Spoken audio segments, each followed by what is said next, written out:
આજની ધર્મકથા. પ્રણામ.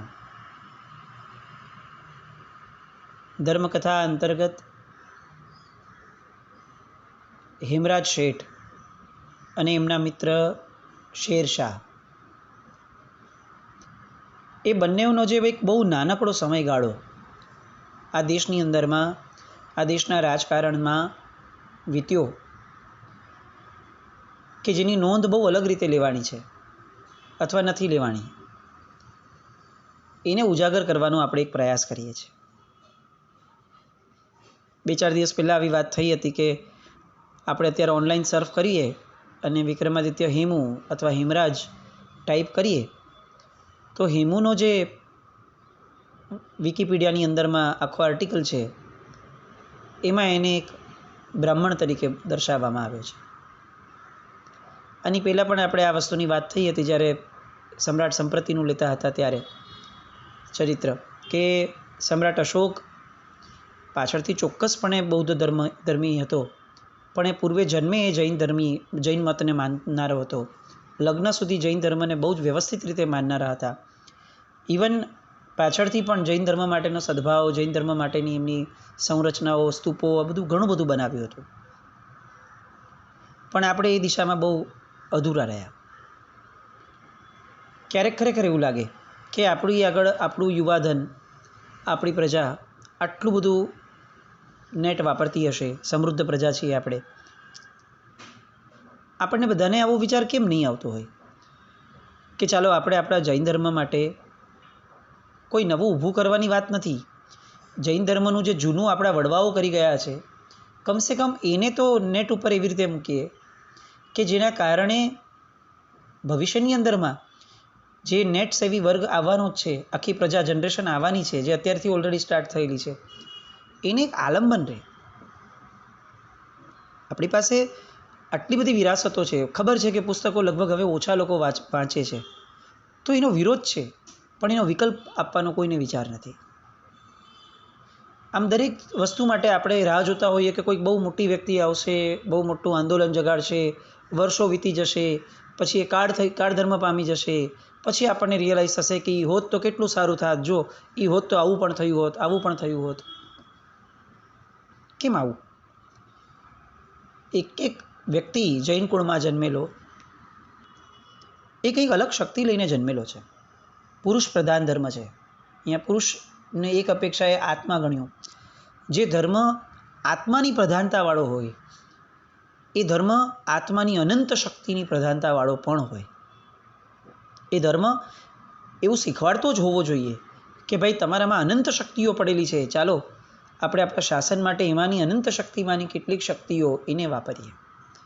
દરેક વખતે પૈસા વાપરીને શાસન ભક્તિ થાય, સારું બોલીને શાસન ભક્તિ થાય, એવું કેમ? આત્માની સૂક્ષ્મની અનંત શક્તિમાંથી પણ કેટલીક શક્તિઓ વાપરી અને એ શક્તિઓ દ્વારા શાસન ચલાવવાની વાતો એ કેમ ન થાય?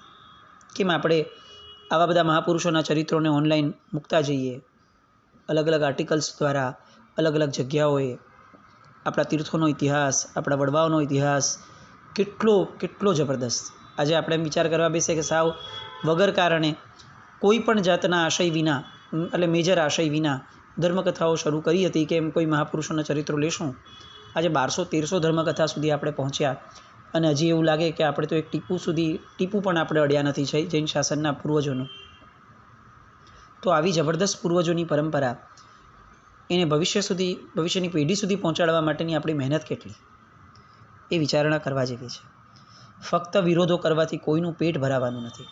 વિકલ્પોને ઊભા કરવાથી અને વિકલ્પોની પાછળ મહેનત કરવાથી કદાચ કોઈકનું એ પેટ ભરાશે. છેવટે આપણું મન ભરાશે કે આપણે કંઈક તો કર્યું, ફક્ત વિરોધ ન કર્યો. આવું કંઈક ઊભું થાય તો એ બહુ આવશ્યક અને બહુ જ આવકાર્ય પણ લાગે છે. આવા યુવાનો, આવા વ્યક્તિઓએ આગળ આવવું જોઈએ અને કોઈ પણ નેતૃત્વ વિના પણ આપણે કેમ આ કાર્યમાં આગળ ન વધીએ? બધા ભેગા થયા અને બધા જ નેતા, આવું પણ થઈ શકે શરૂઆતમાં. તો આવું વિચારાય. આપણે આપણી મૂળ વાત પર આવીએ. શેરશાહે સરસ મજાની બધી ઘોષણાઓ શરૂ કરી. અંતે હેમરાજ શેઠ તરફ આગળ વધ્યા અને હેમરાજ શેઠને ઊભા કર્યા આટલી મોટી બંગાળના સરતાજ થવાની ઘટનામાં એમણે બધાની વચ્ચે હેમરાજ શેઠને આખો શ્રેય આપ્યો કે આખીને આખી જે ઘટનાઓ થઈ છે, જે પરાક્રમો થયા છે, એના મૂળમાં જો કોઈ વ્યક્તિ હોય, શહેનશાહ પણ જેના ઋણની નીચે દબાયેલો હોય એવો વાણિયો આ હેમરાજ. એમણે બહુ સરસ રીતે હેમરાજ શેઠને આવકાર્યા કે યુદ્ધના દિવસે જે તમને સહાય કરે એ વ્યક્તિને આખી પૃથ્વી પણ આપી દઈએ તો પણ ઓછી છે. બસ આ ન્યાય જેણે યુદ્ધના દિવસે, યુદ્ધના પહેલાંના દિવસે ને યુદ્ધના પછીના દિવસે જે વ્યક્તિ જ સર્વત્ર હતો, એવા વ્યક્તિને હું આ મારી જીત, મારું આ રાજ્ય, મારી આ રાજગાદી બધું હું સમર્પિત કરું છું. અને હવે હેમરાજ તરફ લોકોની મીટ મંડાણી. હેમરાજ શેઠ શું બોલે છે એમના વક્તવ્ય માટે લોકો હવે થોડા અધીરા બન્યા.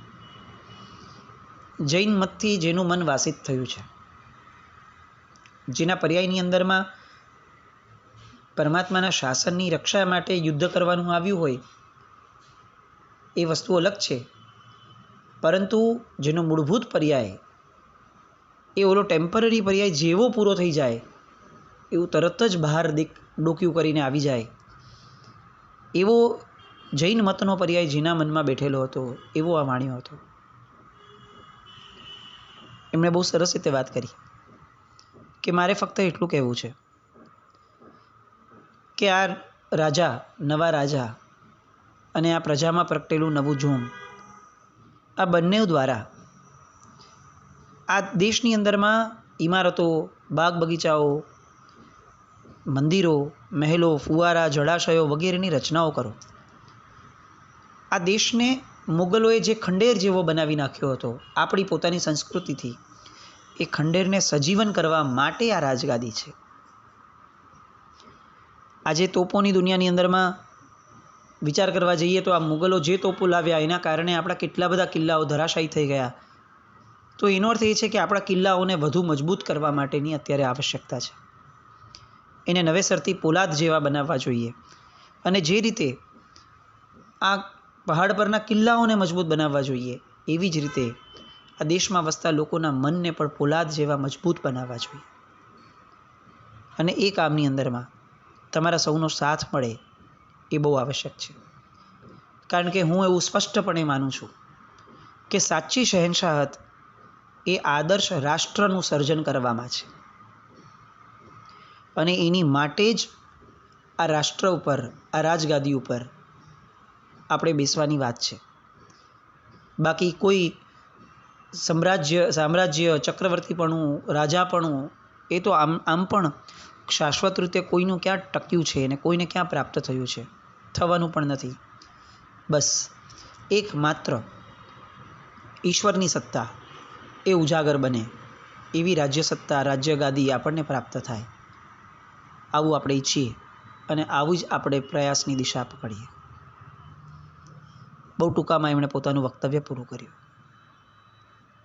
આખી સભા અચંબો પામતી હતી કે આ કેવી બહાદુરી છે, આ કેવી નમ્રતા છે, આ કેવું સંયોજન, કેવું કોમ્બિનેશન છે કે જેની અંદરમાં આટલું બધું પરાક્રમ કરવા છતાં પણ વૈરાગ્યની વાતો છે. આટલી બધી પ્રસિદ્ધિ પામ્યા છતાં પણ ક્યાંય ખોવાઈ જવાની, પોતે ધરવાઈ જવાની વાતો છે. અને આવું ફક્ત ને ફક્ત સર્વજ્ઞનું શાસન જ આપી શકે. ઇતરોનું એક પણ શાસન આ બંને વિરોધી વસ્તુઓને ભેગી એક વ્યક્તિમાં, એક મનમાં, એક પર્યાયમાં ન રાખી શકે. કારણ કે વ્યવહાર અને નિશ્ચય, આ બંનેઓની ભેટ, આ બંનેઓનો સમન્વય આ જગતની અંદરમાં ફક્ત એક જ વ્યક્તિએ આપ્યો છે, એ છે તીર્થંકરો. હેમરાજ શેઠનું જીવન એ આપણને જણાવે છે કે એક જૈનત્વને પામેલો વ્યક્તિ એ કેટલો બધો પર્યાયવાદી હોય, પર્યાયને ન્યાય આપનારો હોય, પર્યાયનું ઔચિત્ય સાચવનારો હોય. આપણે તો સાવ નાના પ્રસંગની અંદરમાં લેવાઈ જઈએ, ક્યાંક ગુસ્સે થઈ જઈએ તો એ પર્યાયને એટલો લાંબો ટકાવી રાખીએ કે એની માટે વેર ઊભું કરી લઈએ. આપણા જીવનની અંદરમાં કોઈ જાતની પર્યાય બુદ્ધિ કેળવવાની વાત જ નહીં, દ્રવ્ય, ગુણ, પર્યાય આ ત્રણના ભેદ સમજવાની પણ વાત નહીં. બસ એ જ ટોળાની જેમ જીવવાની વાત. આમાં ભવાંતરમાં આપણને લોકોત્તર શાસન મળે એવી કોઈ પાત્રતા ક્યાં થવાની? અને જ્યાં સુધી આપણે આ બાહ્ય સંસાર છે, બાહ્ય જીવન છે, એને પણ ઊંડાણમાં જવા વિચારતા નથી, તો આ જીવની અંદરમાં રહેલું જે ઊંડાણ છે આત્માનું, ત્યાં તો આપણે કયા ભવે આગળ વધશું એ પ્રશ્ન થશે. અને જો એ જ નથી આવતું તો મનુષ્યપણું પામીને આપણે મેળવ્યું શું? એ બહુ મોટો પ્રશ્ન લઈને આપણે વિદાય પામશું જગતમાંથી. અહીંયા હેમરાજ શેઠનું વક્તવ્ય પૂર્ણ થયું. લોકોએ મોડી રાત સુધી આતશબાજી, મહેફિલો આ બધું જમાવ્યું. બધા આનંદમાં હતા. અને હવે રાજા પોતાના મહેલમાં ગયા. એ મહેલમાં ગયા એવું તરત જ જે ચારે તરફનો બંદોબસ્ત વગેરે હતું એ બધું જોયું. એમનો ઓરડો શયનખંડનો એ પણ સુસજ્જ કરવામાં આવ્યો હતો. દૂર દૂર સુધી ઓરડામાંથી જોતા મેદાન, ખેતરો, સરિતાના વહેતા રૂપેરી જળ આ બધું દ્રષ્ટિગોચર થાય એવું એક સુંદર મજાનો અલાયદો એ મહેલની અંદરમાં જરીકામના પડદા અને એક રાજમહેલને છાજે એવી સંરચના. અને એની અંદરમાં જ સુલતાન શેરખાન અંદર પ્રવેશ્યા. માથા પરથી તાજ ઉતાર્યો, જરિયનનો જામો ઉતાર્યો અને અચાનક જ બે વ્યક્તિઓ આવ્યા. બાદશાહને એમણે નમન કર્યા અને એમણે એમ કીધું કે આપની માટે અમે એક ભેટ લાવ્યા છીએ. એવી ભેટ કે જે આજની રાજગાદી મળ્યા પછીથી સૌથી વધુ કિંમતી ગણાશે. એક પ્રજાજન, એક સૈનિક તરીકે અમે આપેલી સર્વશ્રેષ્ઠ ભેટ અમે આને ગણી શકશું એવી ભેટ અમારે તમને આપવી છે. અને શેરશાહ બહુ જ સામાન્યથી બહુ નજીકના સૈનિકો છે એટલે એ લોકોને કહે છે કે આપો, તમારે જે ભેટ આપવી છે હું એની ચોક્કસપણે રાહ જોઈ રહ્યો છું. આપો તમારી ભેટને, એ મારી માટે પણ યાદગાર બનશે. અને એ લોકો પાછળથી બે દાસીઓની સાથે બુરખામાં છુપાયેલી કોઈ એક સ્ત્રીને લઈ આવ્યા. સ્ત્રી સુંદર હતી. જે બુરખો હતો એ આરપાર જોઈ શકાય એવા પડદાવાળો હતો. સ્પષ્ટપણે ખ્યાલ આવતો હતો કે જે સ્ત્રી આવી રહી છે એના મોઢા પર કેટલીક ગ્લાનિ દેખાય છે. સુલતાન જોઈ રહ્યા છે અને રાહ જોઈ રહ્યા છે એ કે હવે આમનો પરિચય અપાશે. અને ત્યાં જે વ્યક્તિઓ આવ્યા હતા એ બંને બોલ્યા કે પરવરદિગાર, આ ખૂબસૂરતીનો ખજાનો આપની માટે બક્સરના રણ મેદાન પરથી અમે લાવ્યા છે. શેરશાહ આશ્ચર્યથી પૂછે છે કે કોઈ મોગલની ઓરત છે? અને એમણે એમ કીધું કે હાજી, આગ્રાના બાદશાહ હુમાયુની બેગમ એની પત્ની છે. આપના માટે, અમીર ઉમરાવો માટે આ ભેટને બહુ જતનથી અમે અહીંયા લાવ્યા છે. કોઈને જાણમાં નથી.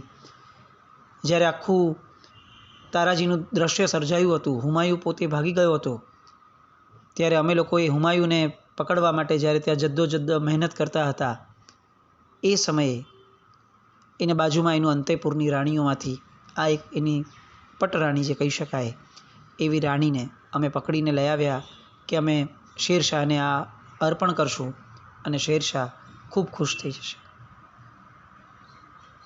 શેરશાહ તરત કહે છે, શાબાશ, તમે રણ મેદાન પરથી અજબ વસ્તુ હાંસલ કરી છે.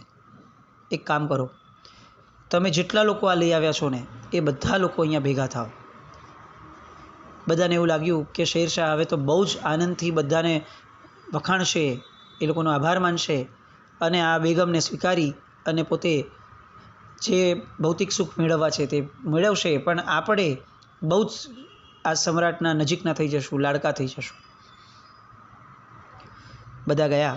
બહાર જે લોકો ઊભા હતા કે જે લોકો આ કાર્યમાં સામેલ હતા એ બધાને એકસાથે લઈ આવ્યા. શેરશાહની સામે બધા પ્રસન્ન વદને ઊભા છે, સાંભળવા તલપાપડ છે કે હવે શેરશાહ એ લોકોના વખાણ કરશે, એ લોકોને ઇનામ આપશે. અને ત્યાં જ બધાની હાજરીની અંદરમાં શેરશાહ જે પેલી નકાબપોશ સ્ત્રી ઊભી છે એને કહે છે કે બેન, ધ્રુજીશ નહીં. શેરશાહ શરાબની જેમ પરાઈ ઓરતોને પણ સ્પર્શ કરવા માટે નાલાયક સમજે છે પોતાને. હું જાણું છું કે ખૂબસૂરતી બહુ બુરી બલા છે, પણ તને જો કોઈએ સતાવ્યું હોય, આમાંના એક પણ વ્યક્તિએ તને સતાવ્યું હોય, તો ફક્ત તું એક આંગળીના ઇશારે મને જણાવ. પેલી સ્ત્રીનો ધ્રુજારો બંધ થયો, પણ હજી એનું મન સમજવા તૈયાર નહોતું, સ્વીકારવા તૈયાર નહોતું કે એ જે સાંભળે છે એ ખરેખર સત્ય છે. બધાનું આશ્ચર્ય ચાલે છે કે આ શેરશાહ શું કરી રહ્યો છે, શું બોલી રહ્યો છે. અને ત્યારે શેરશાહ ફોડ પાડે છે કે બાદશાહ હુમાયુ ભલે મારો દુશ્મન હોય, પણ એના બીબી અને બચ્ચા એ મારા દુશ્મન નથી. ઔરત, એક નિરાધાર સ્ત્રી એ શેરશાહનું સંરક્ષણ પામનાર તત્વ છે. ગાય અને બકરી બંને એક હારે પાણી પીએ એ અમારો આદર્શ છે, તો પછી ગાયની કતલ એ આપણા હાથેથી થાય એ કઈ રીતે શક્ય છે? બેગમ સાહેબ, આ ઘર તમારા ભાઈનું સમજજો.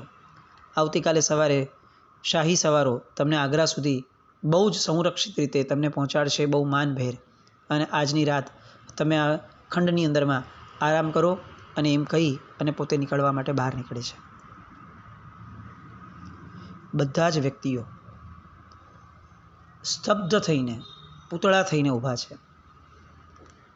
નજીકનો એક વ્યક્તિ હતો, એ તરત પૂછે છે કે આલમપના આવું કેમ? શહેનશાહ એટલે તો વિલાસી હોય, બાદશાહ એટલે બે જાતનો આદમી હોય. એના હાથીના દાંતની જેવી સ્થિતિ હોય, બહાર દેખાડે અલગ અને એની જીવ પોતાની વ્યક્તિગત જિંદગી અલગ હોય. એક તરફ તમે સલ્તનત અપનાવો અને બીજી તરફ મદહોશ કરનારી આવી સુંદરતા, એનો એશ માણો, એ જ તો બાદશાહત છે.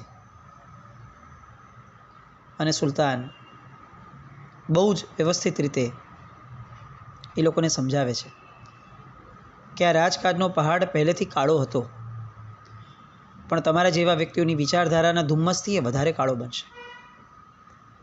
હું નાનપણથી એવા વ્યક્તિઓ સાથે રહ્યો છું કે જે વ્યક્તિઓ આ આર્ય દેશની મિલકત હતા, આર્ય દેશની વિચારધારાના મિલકત હતા. એ વ્યક્તિઓ પાસેથી હું શીખ્યો છું, સમજ્યો છું કે એક સ્ત્રી માટે તો આખાને આખા રાજ્યની નહીં, રાજ્યના તરીક પ્રજાજનોની બલિ ચડાવવાની પણ તૈયારી લોકો રાખતા. સ્ત્રીનું ચરિત્ર, સ્ત્રીનું શિયળ એ આ રાષ્ટ્ર માટે સર્વોપરી ઘટના હતી. પ્રાણ કરતાં પણ વધુ મહત્ત્વની કોઈ ઘટના જો આ રાષ્ટ્ર માટે કોઈ છે તો એ છે અહીંયાની સ્ત્રીઓનું શિયળ. આ આપણા મોગલોની તાસીર હતી કે એમની માટે સ્ત્રી એ ફક્ત અને ફક્ત એક ભોગનું સાધન હતું. આપણે એવા રાષ્ટ્રનું નિર્માણ કરવું છે કે જેમાં સ્ત્રી એ ભોગનું સાધન ન હોય, સ્ત્રી એ બહુમાનનું સાધન હોય.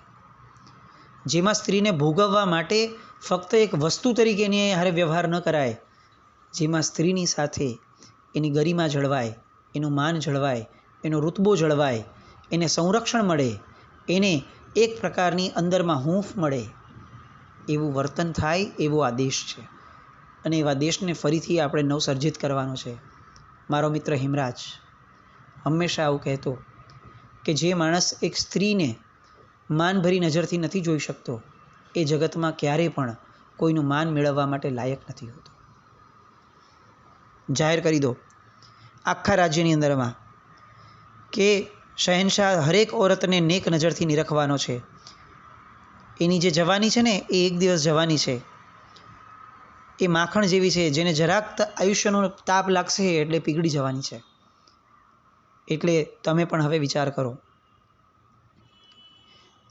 મૃત્યુ અવશ્ય છે. આજે જો તમે મને માર્ગ જે બતાવો છો, જો એ માર્ગે હું જાઉં તો પણ મારી માટે કફન તૈયાર છે.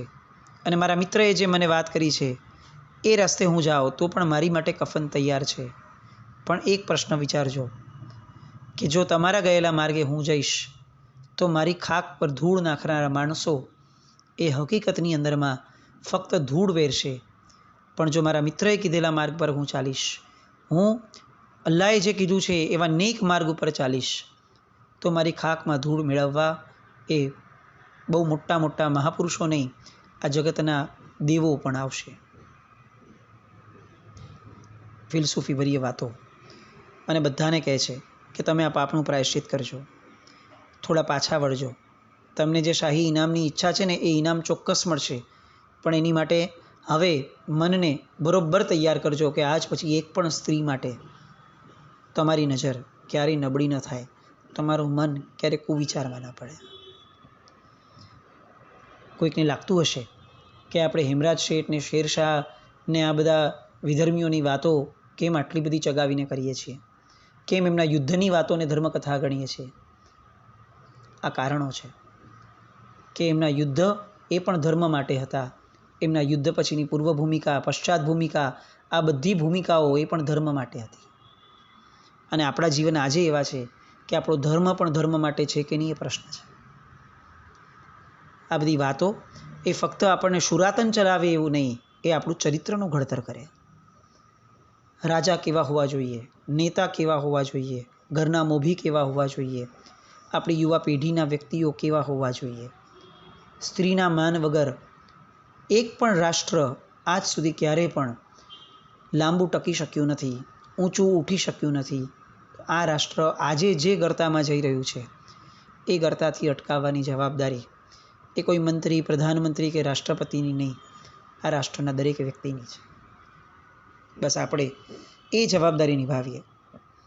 હેમરાજ શેઠ અને જૈન શાસન જે રીતે એક સ્ત્રીનું માન આપવા માટેની, એના શિયળ માટેની વિચારધારા રાખે છે, એ વિચારધારાથી આપણા મન અને આ રાષ્ટ્રના તમામ વ્યક્તિઓના મન આવર્જિત થાય એવી શુભ મંગલ કામના સાથે જીનાકના વિરુદ્ધ કંઈ પણ બોલાયું હોય